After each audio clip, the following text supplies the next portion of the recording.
कृष्ण। जय श्री हरि।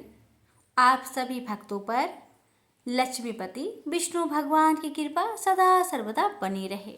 आज आप रसपान करेंगे आज की वैशाख महात्म्य कथा। तो वैशाख मास में प्रतिदिन जो नियमित रूप से वैशाख महात्म्य की कथा सुनते हैं उन भक्तों को करोड़ों यज्ञ अनुष्ठान का पुण्य मिलता है। वैशाख मास महात्म्य कथा सुनने से भगवान श्री कृष्ण की कृपा प्राप्त होती है। वैशाख मास में स्नान दान और पूजन करने से व्यक्ति को मोक्ष की प्राप्ति होती है। वैशाख मास में किए गए दान पूजा और अनुष्ठान से शुभ फल की प्राप्ति होती है। ये आज की वैशाख महात्म्य की महापुण्य कथा श्रवण करने से पहले मैं आपको श्री कृष्ण भगवान की एक दिव्य कथा सुनाने जा रही हूँ। इस कथा को बड़े ही श्रद्धा और प्रसन्नचित मन से पूरा सुनिएगा। आपको कथा का फल अवश्य प्राप्त होगा। प्रेम से बोलिए राधे राधे। कथा इस प्रकार है। एक बार देवी सत्यभामा ने देवी रुक्मिणी से पूछा कि दीदी, क्या आपको मालूम है कि श्री कृष्ण जी बार बार द्रौपदी से मिलने क्यों जाते हैं? कोई अपनी बहन के घर बार बार मिलने थोड़ी ना जाता है। मुझे तो लगता है कि कुछ गड़बड़ है। ऐसा क्या है जो बार बार द्रौपदी के घर जाते हैं? तो देवी रुक्मिणी ने कहा, बेकार की बातें मत करो, ये बहन भाई का पवित्र संबंध है। जाओ जाकर अपना काम करो। ठाकुर जी सब समझ गए और कहीं जाने लगे। तो देवी सत्यभामा ने पूछा कि प्रभु, आप कहाँ जा रहे हो? ठाकुर जी ने कहा कि मैं द्रौपदी के घर जा रहा हूँ। अब तो सत्यभामा जी और बेचैन हो गई और तुरंत देवी रुक्मिणी से बोली, देखो दीदी, फिर वही द्रौपदी के घर जा रहे हैं। कृष्ण जी ने कहा कि क्या तुम भी हमारे साथ चलोगी?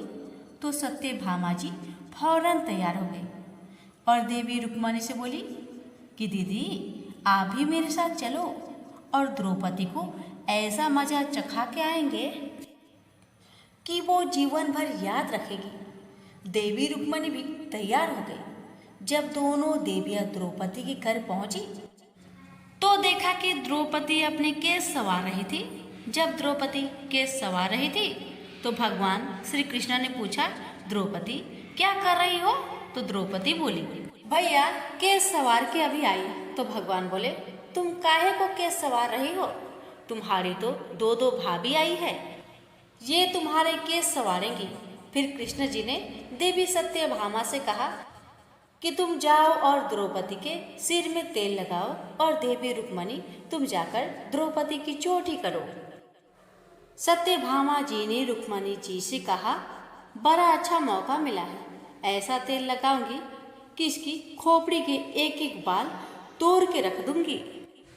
और जैसे ही सत्यभामा जी ने द्रौपदी के सिर में तेल लगाना शुरू किया और एक बाल को तोड़ा तो बाल तोड़ते ही आवाज आई, हे कृष्ण। फिर दूसरा बाल तोड़ा, फिर आवाज आई, हे कृष्ण। फिर तीसरा बाल तोड़ा तो फिर आवाज आई, हे कृष्ण। सत्यभामा जी को समझ नहीं आया और देवी रुक्मिणी से पूछा, दीदी आखिर ऐसी क्या बात है? द्रौपदी के मस्तक से जो भी बाल तोड़ती हूँ तो कृष्ण का नाम क्यों निकल कर आता है? रुक्मिणी जी बोली, मैं तो नहीं जानती। पीछे से भगवान बोले, देवी सत्यभामा, तुम देवी रुक्मिणी से पूछ रही थी कि मैं दौड़ दौड़ कर इस द्रौपदी के घर क्यों जाता हूँ? क्योंकि पूरे भूमंडल पर, पूरी पृथ्वी पर कोई संत, कोई साधु, कोई सन्यासी, कोई तपस्वी, कोई साधक, कोई उपासक ऐसा नहीं हुआ जिसने एक दिन में 3.5 करोड़ बार मेरा नाम लिया हो। और द्रौपदी केवल ऐसी है जो एक बार में 3.5 करोड़ बार मेरा नाम लेती है। प्रतिदिन स्नान करती है, इसलिए उसके हर रूम में कृष्ण नजर आता है और इसलिए मैं रोज इसके पास आता हूँ। इसे कहते हैं स्नान, जो देवी द्रौपदी प्रतिदिन किया करती थी। हम जो हर रोज साबुन, शैम्पू और तेल लगाकर अपने तन को स्वच्छ कर लिया, इसको केवल नहाना कहा गया है। स्नान का मतलब यह है, हमारे शरीर में 3.5 करोड़ रोम क्षेत्र है जब नारायण से पूछा गया ये 3.5 करोड़ रोम छिद्र कर्मों के दिए गए हैं, तो नारायण ने कहा, जब मनुष्य 3.5 करोड़ बार भगवान का नाम ले लेता है तब जीवन में एक बार उसका स्नान हो पाता है। इसको कहते हैं स्नान। श्री कृष्ण का नाम तब तक जपते रहिए जब तक 3.5 करोड़ बार भगवान का नाम ना जप ले। जय जय श्री राधे कृष्ण जी। पान करेंगे आज की महात्म्य कथा। नारद जी कहते हैं, एक समय विदेह राज जनक के घर दोपहर के समय श्रुतदेव नाम से विख्यात एक श्रेष्ठ मुनि पधारे, जो वेदों के ज्ञाता थे। उन्हें देखकर राजा बड़े उल्लास के साथ उठ कर खड़े हो गए और मधुपर्क आदि सामग्रियों से उनकी विधि पूर्वक पूजा करके राजा ने उनके चरणोदक को अपने मस्तक पर धारण किया। इस प्रकार स्वागत सत्कार के पश्चात जब वे आसन पर विराजमान हुए, तब विदेह राज के प्रश्न के अनुसार वैशाख मास के महात्म्य का वर्णन करते हुए वे इस प्रकार बोले। श्रुतदेव ने कहा, राजन, जो लोग वैशाख मास में धूप से संतप्त होने वाले महात्मा पुरुषों के ऊपर छाता लगाते हैं, उन्हें अनंत पुण्य की प्राप्ति होती है। इस विषय में एक प्राचीन इतिहास का उदाहरण दिया करते हैं। पहले बंग देश में हेमकांत नाम से विख्यात एक राजा हो गए थे। वे कुशकेतु के पुत्र, परम बुद्धिमान और शास्त्रधारियों में श्रेष्ठ थे। एक दिन वे शिकार खेलने में आसक्त होकर एक गहन वन में जा घुसे। वहां अनेक प्रकार के मृग और वराह आदि जंतुओं को मारकर जब वे बहुत थक गए, तब दोपहर के समय मुनियों के आश्रम पर आए। उस समय आश्रम पर उत्तम व्रत का पालन करने वाले शतर्षि नाम वाले ऋषि समाधि लगाए बैठे थे। उन्हें वराह के कार्यों का कुछ भी भान नहीं होता था। उन्हें निश्चल बैठे देख राजा को बड़ा क्रोध हुआ और उन्होंने उन महात्माओं को मार डालने का निश्चय किया। तब उन ऋषियों के 10,000 शिष्यों ने राजा को मना करते हुए कहा, ओ खोटी बुद्धि वाले नरेश, हमारे गुरु लोग इस समय समाधि में स्थित है। बाहर कहाँ क्या हो रहा है इसको ये नहीं जानते, इसलिए इन पर तुम्हें क्रोध नहीं करना चाहिए। तब राजा ने क्रोध से विहर होकर शिष्यों से कहा, द्विज कुमारों, मैं मार्ग से थका मंदा आया हूँ, अतः तुम ही लोग मेरा आतिथ्य करो। राजा के ऐसा कहने पर वे शिष्य बोले, हम लोग भिक्षा मांगकर खाने वाले हैं। गुरुजनों ने हमें किसी के आतिथ्य के लिए आज्ञा नहीं दी है। हम सर्वथा गुरु के अधीन हैं, अतः तुम्हारा आतिथ्य कैसे कर सकते हैं। शिष्यों का यह कोरा उत्तर पाकर राजा ने उन्हें मारने के लिए धनुष उठाया और इस प्रकार कहा, मैंने हिंसक जीवों और लुटेरे के भय आदि से जिनकी अनेकों बार रक्षा की है, जो मेरे दिए हुए दानों पर ही पलते हैं, वे आज मुझे ही सिखलाने चले हैं। ये मुझे नहीं जानते, ये सभी कृतघ्न और बड़े अभिमानी हैं। इन आतातियों को मार डालने पर भी मुझे कोई दोष नहीं लगेगा। ऐसा कहकर वे कुपित हो धनुष से बाण छोड़ने लगे। बेचारे शिष्य आश्रम छोड़कर भय से भाग चले। भागने पर भी हेमकांत ने उनका पीछा किया और 300 शिष्यों को मार गिराया। शिष्यों के भाग जाने पर आश्रम पर जो कुछ सामग्री थी उसे राजा के पापात्मा सैनिकों ने लूट लिया। राजा के अनुमोदन से ही उन्होंने वहां इच्छा अनुसार भोजन किया। तत्पश्चात दिन बीतते राजा सेना के साथ अपनी पुरी में आ गए। राजा कुशकेतु ने जब अपने पुत्र का अन्यायपूर्ण कार्य सुना, तब उसे राज्य करने के अयोग्य जानकर उसकी निंदा करते हुए उसे देश निकाला दे दिया। पिता के त्याग देने पर हेमकांत घने वन में चला गया। वहां उसने बहुत वर्षों तक निवास किया। ब्रह्म हत्या उसका सदा पीछा करती रहती थी, इसलिए वह कहीं भी स्थिरता पूर्वक रह नहीं पाता था। इस प्रकार उस दुष्ट आत्मा के 28 वर्ष व्यतीत हो गए। एक दिन वैशाख मास में जब दोपहर का समय हो रहा था, महामुनि तीर्थ यात्रा के प्रसंग से उस वन में आए।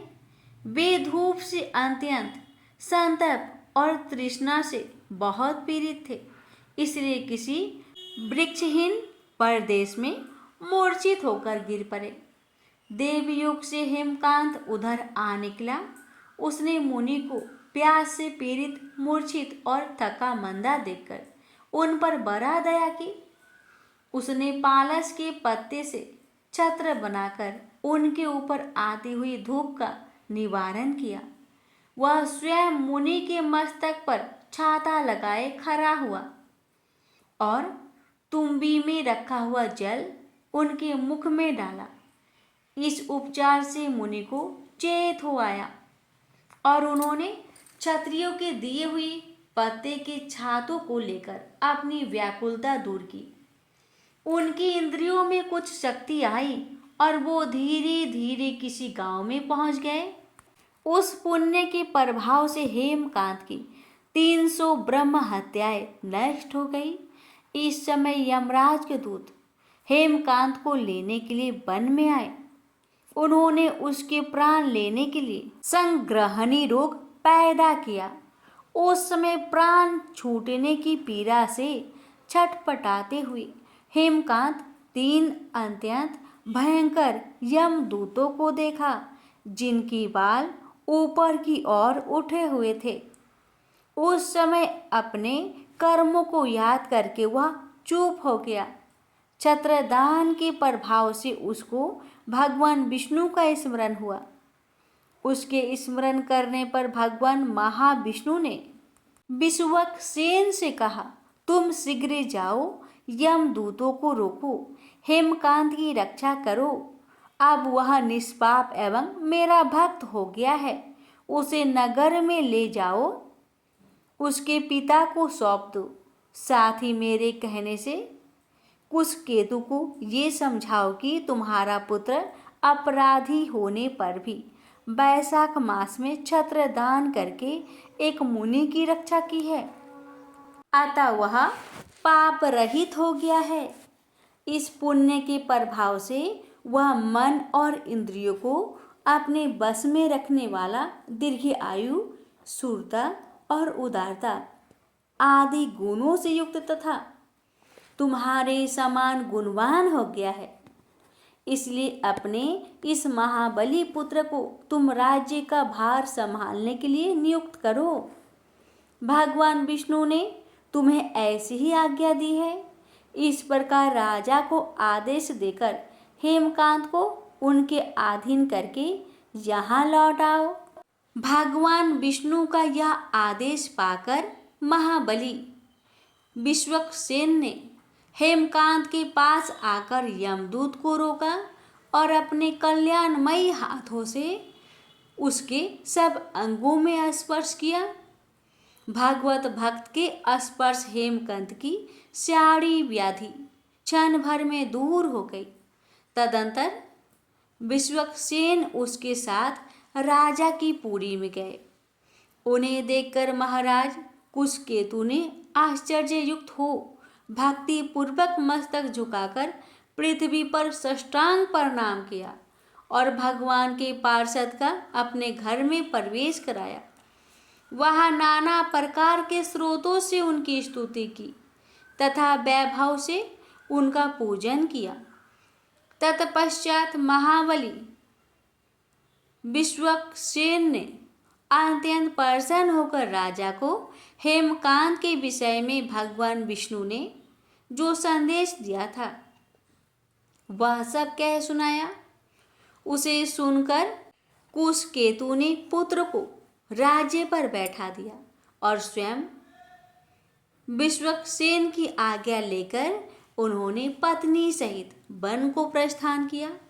तदंतर महामना विश्वक्सेन हेमकांत से पूछकर और उसकी प्रशंसा करके श्वेतद्वीप में भगवान विष्णु के समीप चले गए।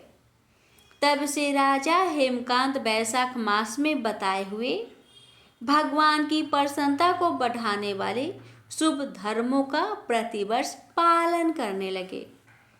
वे ब्राह्मण भक्त, धर्मनिष्ठ, शांत, जितेंद्रिय, सब प्राणियों के प्रति दयालु और संपूर्ण यज्ञों की दीक्षा में स्थित रहकर सब प्रकार की संपदाओं से संपन्न हो गए। उन्होंने पुत्र, पौत्र आदि के साथ समस्त भोगों का उपभोग करके भगवान विष्णु का लोक प्राप्त किया। वैशाख सुख से साध्य अतिशय पुण्य प्रदान करने वाला है। पाप रूपी ईंधन को अग्नि की भांति जलाने वाला परम सुलभ तथा धर्म, अर्थ, काम, मोक्ष चारों पुरुषार्थों को देने वाला है। प्रेम से बोलिए जय श्री हरि। भक्तों, आज के लिए यहीं तक। अब रसपान करेंगे विष्णु भगवान की अनन्य भक्त की कथा। ये कथा हमें सिखाती है कि कोई भी बालक, स्त्री, पुरुष या वृद्ध सच्चे मन से भगवान की भक्ति करे तो उसे भगवान अवश्य दर्शन देते हैं। अडिग श्रद्धा, संयम और तपस्या से मनुष्य अचल लोक को भी प्राप्त कर सकता है।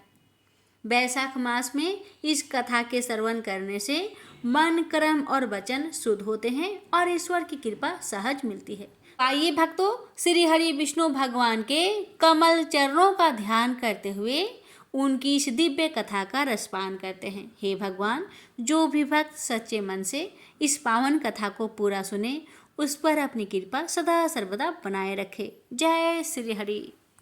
अंतरिक्ष में उत्तर की दिशा में एक तारा है जिसका नाम ध्रुव है। इस तारे का नाम उसी ध्रुव पर रखा गया है जो भगवान विष्णु का परम भक्त था। आइए जानते हैं ध्रुव की कथा।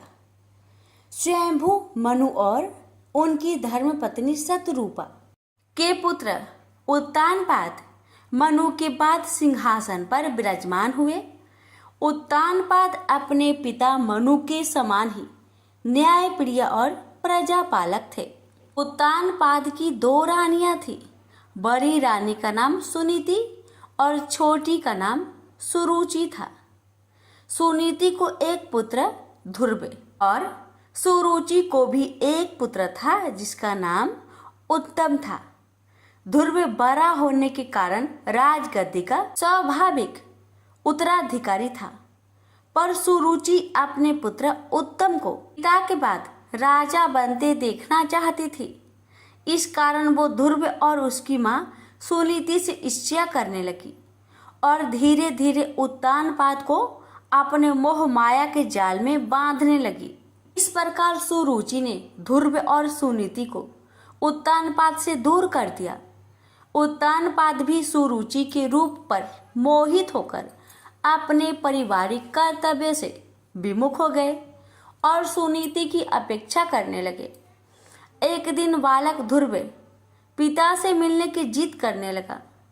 माता ने तिरस्कार के भय से और बालक के कोमल मन को ठेस न लगे इसलिए ध्रुव को बहलाने लगी, पर ध्रुव अपनी जिद पर अड़ा रहा।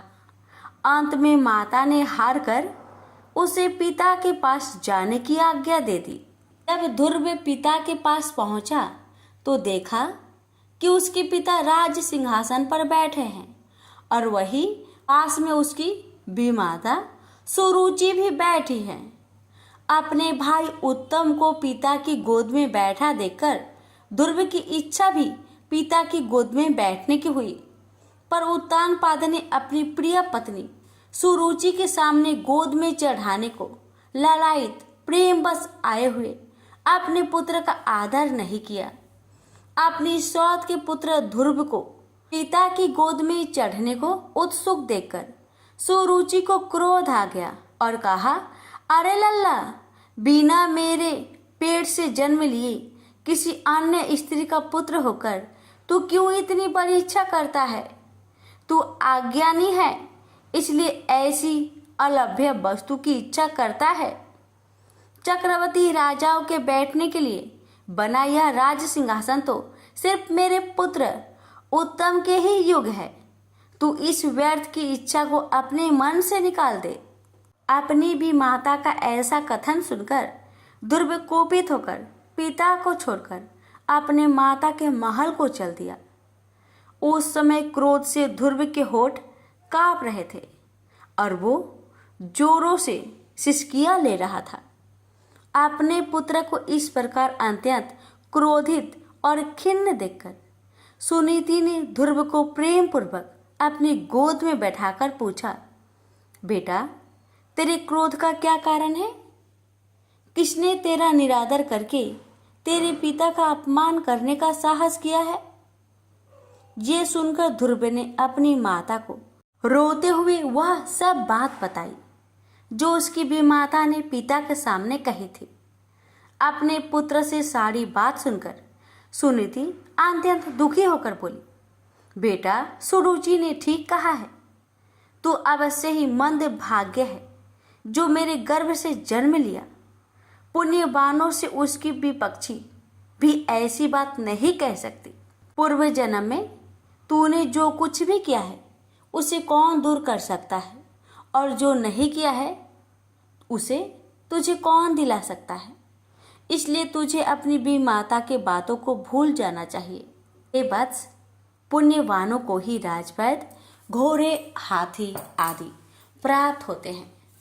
ऐसा जानकर तू शांत हो जा। यदि सुरुचि के वाक्य से तुझे अत्यंत दुख हुआ है तो सर्व फलदायिनी पुण्य के संग्रह करने का प्रयत्न कर। तू सुशील, पुण्यात्मा और समस्त प्राणियों का हितैषी बन, क्योंकि जिस प्रकार नीची भूमि की ओर ढलकता हुआ जल अपने आप ही जलाशय में एकत्र हो जाता है, उसी प्रकार सत्पात्र मनुष्य के पास समस्त संपत्तियां अपने आप ही आ जाती है। माता की बात सुनकर ध्रुव ने कहा, माँ, अब मैं वही प्रयत्न करूंगा जिससे संपूर्ण लोकों में आदरणीय सर्वश्रेष्ठ पद को प्राप्त कर सकूं। अब मुझे पिता का सिंहासन नहीं चाहिए, वह मेरे भाई उत्तम को ही मिले। मैं किसी दूसरे के दिए हुए पद का इच्छुक नहीं हूँ। मैं तो अपने पुरुषार्थ से ही उस परम पद को पाना चाहता हूँ जिसको पिताजी ने भी प्राप्त नहीं किया है। अपनी माता से इस प्रकार कहकर ध्रुव सुनीति के महल से निकल पड़ा और नगर से बाहर वन में पहुंचा। वहां ध्रुव ने पहले से ही आए हुए 7 मुनीश्वरों यानी सप्त ऋषियों को मृग चम्र के आसन पर बैठे देखा। ध्रुव ने उन सबको प्रणाम करके उनका उचित अभिवादन किया और नम्रता पूर्वक कहा, हे महात्माओं, मैं सुनीति और राजा उत्तानपाद का पुत्र ध्रुव हूँ। मैं आत्मा गलाने के कारण आपके पास आया हूँ। यह सुनकर ऋषि बोले, राजकुमार, अभी तो तू सिर्फ 4-5 वर्ष का बालक जान पड़ता है। तेरी चिंता का कोई कारण भी दिखाई नहीं देता, क्योंकि अभी तो तेरे पिता जीवित है। फिर तेरी गलाने का क्या कारण है? तब ध्रुव ने ऋषियों को वह सब बात बताई जो सुरुचि ने उसे कहे थे। ये सुनकर ऋषिगण आपस में कहने लगे, अहो, छात्र तेज कैसा परवल है जिससे इन नन्हे बालक के हृदय से भी अपनी भी माता के दुर्वचन नहीं टलते। ऋषि बोले, हे क्षत्रिय कुमार, तूने जरूर कुछ निश्चय किया है। अगर तेरा मन करे तो वह हमें बता। हे तेजस्वी, हमें ये भी पता कि हम तेरी क्या सहायता करें। ध्रुव ने कहा, हे मुनिगण, मुझे ना तो धन की इच्छा है और ना ही राज्य की। मैं तो केवल एक उसी स्थान को जाना चाहता हूँ जिसको पहले किसी ने न भोगा हो। हे मुनि श्रेष्ठ, आप लोग बस मुझे यह बता दे कि क्या करने से मुझे वह श्रेष्ठ स्थान प्राप्त हो सकता है। ध्रुव के इस प्रकार पूछने पर सभी ऋषिगण एक एक करके ध्रुव को उपदेश देने लगे। मरीचि बोले, हे राजपुत्र, बिना नारायण की आराधना किए मनुष्य को वह श्रेष्ठ स्थान नहीं मिल सकता, अतः तू उनकी ही आराधना कर। अत्रि बोले, जो परा आकृति से भी परे हैं वे परम पुरुष नारायण जिससे संतुष्ट होते हैं उसी को वह अक्षय पद प्राप्त होता है, यह मैं एकदम सच कहता हूँ। अंगिरा बोले, यदि तू अग्र स्थान का इच्छुक है तो जिस सर्वव्यापक नारायण से यह सारा जगत व्याप्त है तू उसी नारायण की आराधना कर। पुलस्त्य बोले, जो परम ब्रह्मा, परम धाम और परम स्वरूप है उन नारायण की आराधना करने से मनुष्य अति दुर्लभ मोक्ष पद को भी प्राप्त कर लेता है। पुलह बोले, हे सुब्रत, जिन जगतपति की आराधना से इंद्र ने इंद्र पद प्राप्त किया है तू उन यज्ञपति भगवान विष्णु की आराधना कर। क्रतु बोले, जो परम पुरुष यज्ञ पुरुष यज्ञ और युगेश्वर है उन जनार्दन के संतुष्ट होने पर कौन सी वस्तु दुर्लभ रह जाती है। वशिष्ठ बोले, हे वत्स, विष्णु भगवान की आराधना करने पर तू अपने मन से जो कुछ चाहेगा वही प्राप्त कर लेगा, फिर त्रिलोकी के श्रेष्ठ स्थान की तो बात ही क्या है।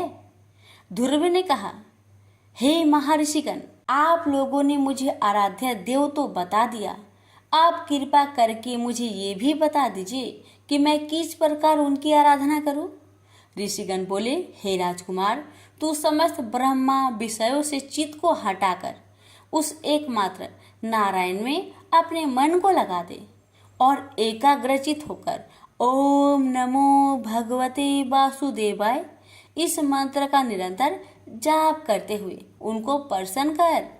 ये सब सुनकर ध्रुव उन ऋषियों को प्रणाम करके चल दिया और यमुना के तट पर अति पवित्र मधु नामक वन में पहुंचा। जिस मधुवन में नित्य श्री हरि का सानिध्य रहता है उसी सर्व पाप हरि तीर्थ में ध्रुव कठोर तपस्या करने लगा। इस प्रकार दीर्घ काल तक कठिन तपस्या करने से ध्रुव के तपोबल से नदी, समुद्र और पर्वत सहित समस्त भूमंडल अत्यंत क्षुब्ध हो गए और उनके क्षुब्ध होने से देवताओं में खलबली मच गई।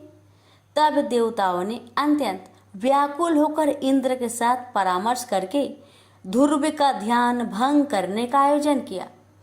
देवताओं ने माया से कभी हिंसक जंगली पशुओं के द्वारा तो कभी राक्षसों के द्वारा ध्रुव के मन में भय उत्पन्न करने की कोशिश की, परंतु विफल रहने पर ध्रुव की माता के रूप में भी उसका ध्यान भंग करने का प्रयत्न किया, पर ध्रुव एकाग्रचित होकर सिर्फ भगवान विष्णु के ध्यान में ही लगा रहा और किसी की ओर देखा तक नहीं। जब सब प्रकार के प्रयत्न विफल हो गए तो देवताओं को बड़ा भय हुआ और सब मिलकर श्री हरि की शरण में गए। देवता बोले, हे जनार्दन, हम उत्तानपाद के पुत्र की तपस्या से भयभीत होकर आपकी शरण में आए हैं। हम नहीं जानते कि वह इंद्रपद चाहता है या उसे सूर्य, वरुण या चंद्रमा के पद की अभिलाषा है। आप हम पर प्रसन्न होइए और उसे तप से निवृत्त कीजिए। श्री भगवान बोले, हे देवगण, उसे इंद्र, सूर्य, वरुण, कुबेर आदि किसी की पद की अभिलाषा नहीं है। आप सब लोग निश्चिंत होकर अपने स्थान को जाइए। मैं तपस्या में लगे हुए उस बालक की इच्छा को पूर्ण करके उसे तपस्या से निवृत्त करूंगा। श्री हरि की ऐसे कहने पर देवगण उन्हें प्रणाम करके अपने स्थान को चले गए। भगवान विष्णु अपने भक्त ध्रुव की कठिन तपस्या से संतुष्ट होकर उसके सामने प्रकट हुए। श्री भगवान बोले, हे उत्तानपाद के पुत्र ध्रुव, तेरा कल्याण हो।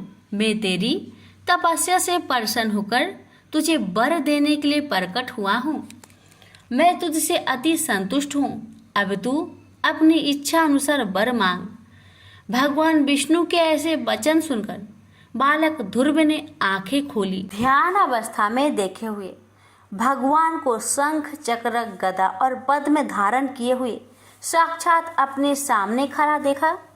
तब उसने भगवान को साष्टांग प्रणाम किया और सहसा रोमांचित तथा परम भयभीत होकर भगवान की स्तुति करने की इच्छा की। पर इनकी किस प्रकार स्तुति करूं, ये सोचकर ध्रुव का मन व्याकुल हो गया। ध्रुव ने कहा, भगवान, मैं आपकी स्तुति करना चाहता हूँ पर अपने अज्ञानवश कुछ कह नहीं पा रहा, अतः आप मुझे इसके लिए बुद्धि प्रदान कीजिए। भगवान विष्णु ने अपने शंख से ध्रुव का स्पर्श किया। इसके बाद क्षण मात्र में ध्रुव भगवान की उत्तम प्रकार से स्तुति करने लगा। जब ध्रुव की स्तुति समाप्त हुई तब भगवान बोले, हे ध्रुव, तुमको मेरा साक्षात दर्शन हुआ है, इससे निश्चित ही तेरी तपस्या सफल हो गई है। पर मेरा दर्शन तो कभी निष्फल नहीं होता, इसलिए तुझे जिस वर की इच्छा हो वह मांग ले। ध्रुव बोला, हे भगवान, आपसे इस संसार में क्या छिपा हुआ है। मैं मेरी सौतेली माता के गरुएले वचनों से आहत होकर आपकी तपस्या में प्रवृत्त हुआ हूँ, जिन्होंने कहा था कि मैं अपने पिता के राज सिंहासन की योग्य नहीं हूँ। अतः हे संसार को रचने वाले परमेश्वर, मैं आपकी कृपा से वह स्थान चाहता हूँ जो आज तक इस संसार में किसी को भी प्राप्त ना हुआ हो। श्री भगवान बोले, वत्स, तूने अपने पूर्व जन्म में भी मुझे संतुष्ट किया था, इसलिए तू जिस स्थान की इच्छा करता है वह तुझे अवश्य प्राप्त होगा। पूर्व जन्म में तू एक ब्राह्मण था और मुझ में निरंतर एकाग्रचित रहने वाला माता पिता का सेवक तथा स्वधर्म का पालन करने वाला था। बाद में एक राजपुत्र से तेरी मित्रता हो गई। उसके वैभव को देखकर तेरी इच्छा हुई कि मैं भी राजपुत्र हूँ। अतः हे ध्रुव, तुझको अपनी मनोवांछित इच्छा प्राप्त हुई। जिस स्वयंभू मनु के कुल में किसी को स्थान मिलना अति दुर्लभ है, उन्हीं के घर में तूने उत्तानपाद के यहाँ जन्म लिया। जिसने मुझे संतुष्ट किया है उसके लिए इस संसार में कुछ भी असंभव नहीं है। मेरी कृपा से तू निश्चय ही उस स्थान को प्राप्त करेगा जो त्रिलोकी में सबसे उत्कृष्ट है और समस्त ग्रहों और तारा मंडल का आश्रय है। मेरे प्यारे भक्त ध्रुव, मैं तुझे वह निश्चल ध्रुव स्थान देता हूँ जो सूर्य, चंद्र आदि ग्रहों, सभी नक्षत्रों और सप्त ऋषियों से भी ऊपर है। तेरी माता सुनीति भी वहाँ तेरे साथ निवास करेगी और जो लोग प्रातःकाल और संध्याकाल तेरा गुणगान करेंगे उन्हें महान पुण्य प्राप्त होगा। धन्य है ध्रुव की माता सुनीति, जिसने अपने हितकर वचनों से ध्रुव के साथ साथ स्वयं भी उस सर्वश्रेष्ठ स्थान को प्राप्त कर लिया। ध्रुव के नाम से ही उस दिव्य लोक को संसार में ध्रुव तारा के नाम से जाना जाता है। ध्रुव का मतलब होता है स्थिर, अपने स्थान से विचलित न होने वाला, जिसे भक्त ध्रुव ने सत्य साबित कर दिया। भक्त ध्रुव की कहानी में हमें यह शिक्षा मिलती है कि जिसके मन में दृढ़ निश्चय और हृदय में आत्मविश्वास हो, वह कठोर पुरुषार्थ के द्वार इस संसार में असंभव को भी संभव कर सकता है। प्रेम से बोलिए लक्ष्मी नारायण की जय।